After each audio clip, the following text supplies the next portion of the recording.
এমন কিছু নয়, জাস্ট দুটো বিক্রিয়ার মাধ্যমে বলতে পারবেন যে কোনো অ্যালকোহল যদি আছে, মানে আমরা তো জানি না অ্যালকোহল আছে কিনা, তাই না? থাকলে বিক্রিয়া হবে, না থাকলে না হবে। তাহলে বিক্রিয়াটা কি হতে যাচ্ছে বা বিক্রিয়াটা কি হবে সেটা দেখেন। এটা যদি বলি ROH, স্যার এটা কি অ্যালকোহল না? আমি চাইলে স্পেসিফিক কার্বন সংখ্যা দিয়ে কিন্তু যৌগ লিখতে পারতাম, বুঝেন না? স্পেসিফিক কার্বন সংখ্যা দিয়ে যৌগ লিখতে পারতাম। এটা হচ্ছে অ্যালকোহল। এই অ্যালকোহলের সাথে, তাহলে এই অ্যালকোহলের সাথে আমি যোগ করব যেটা, সেটা হচ্ছে কি, এই অ্যালকোহলের সাথে আমি যোগ করব ধরেন সোডিয়াম। তো সোডিয়াম যদি অ্যালকোহলের মধ্যে দেওয়া হয়, তাহলে এখন এখান থেকে সোডিয়াম গিয়ে হাইড্রোজেনকে সরাই দিবে, দিয়ে উৎপন্ন করবে RONA, যোগ হচ্ছে হাইড্রোজেন গ্যাস। তো দেখেন এই যে এটা হচ্ছে অ্যালকোহল, এই অ্যালকোহলের সাথে সোডিয়াম যোগ করছি, যোগ করে বিক্রিয়া তৈরি করছে RONA, এর নাম সোডিয়াম অ্যালকোক্সাইড। কি নাম বলছি? সোডিয়াম অ্যালকোক্সাইড। এখানে অ্যালকোহলের সাথে সোডিয়াম যোগ করব, যোগ করে বিক্রিয়া করে তৈরি করব হচ্ছে কি সোডিয়াম অ্যালকোক্সাইড। কি নাম বলছি? সোডিয়াম অ্যালকোক্সাইড তৈরি করছে। তো এই যে অ্যালকোহলের সাথে সোডিয়াম যোগ করছি, সোডিয়াম অ্যালকোক্সাইড, এরকম বিষয় না। বিষয় হচ্ছে এখানে হাইড্রোজেন গ্যাস তৈরি হয়েছে, এই হাইড্রোজেন গ্যাস বুদবুদ করে উপর দিকে উড়ে যাবে। তো যদি অ্যালকোহল হয়, আমি জানি না অ্যালকোহল কিনা, আমাকে বলছে এটা অ্যালকোহল কিনা, শনাক্তকরণ করবো কিভাবে? তো ওই দ্রবণের মধ্যে সোডিয়াম ধাতু দিব, যদি বুদবুদ করে হাইড্রোজেন গ্যাস বের হয় তাহলে বুঝে নিব এখানে অ্যালকোহল ছিল, কারণ অ্যালকোহল থাকলে এই বিক্রিয়াটা হবে, অন্যথায় হওয়ার কোনো সুযোগ নাই।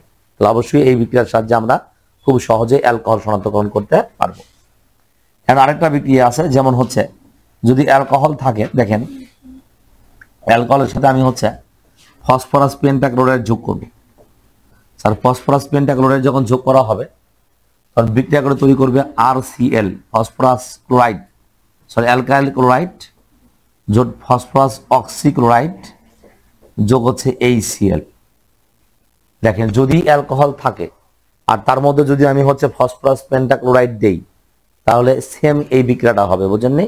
HCl তৈরি করবে। আর আমরা যে কাজটা করব পরবর্তীতে, অ্যামোনিয়া গ্যাস ওখানে যোগ করব। অ্যামোনিয়া গ্যাস যখন যোগ করব, অ্যামোনিয়া HCl মিলে কি তৈরি করবে বাবা? NH4Cl, অ্যামোনিয়াম ক্লোরাইডের কেমন ধোয়া হবে? সাদা ধোয়া হবে।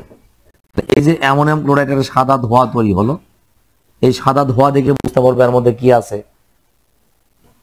এই সাদা ধোয়া দেখে বুঝতে পারবে এর মধ্যে অ্যালকোহল আছে। কারণ কি, আমি যদি দেখেন যদি অ্যালকোহল থাকে তাহলে এই বিক্রিয়াটা হবে কিনা, ওই HCl তৈরি করছে। আমি জানি না HCl তৈরি করলো কিনা, ওটা আমাকে বলবে না। আমি কিছুক্ষণ এই ফসফরাস পেন্টাক্লোরাইড যোগ করবার পরে কিছুক্ষণ পরে ধরুন হচ্ছে অ্যামোনিয়া গ্যাস যোগ করেছি, যদি সাদা ধোয়া তৈরি হয় তো ওকে ফাইন অ্যালকোহল, আর সাদা ধোয়া তৈরি না হলে বুঝে নেবে অ্যালকোহল নাই, কারণ এই বিক্রিয়াটাই তখন হয় নাই। বুঝতে পারছেন? তাহলে এই দুই বিক্রিয়ার সাহায্যে আমি খুব সহজেই, যেটা আমার কাছে সহজ মনে হয়, খুব সহজে আমরা সেইটা অ্যালকোহল শনাক্তকরণ করতে পারবো এই দুই বিক্রিয়ার সাহায্যে। সমস্যা আছে কি? পারবো তো ইনশাল্লাহ? Okay fine. তাহলে এখন আমরা আসলে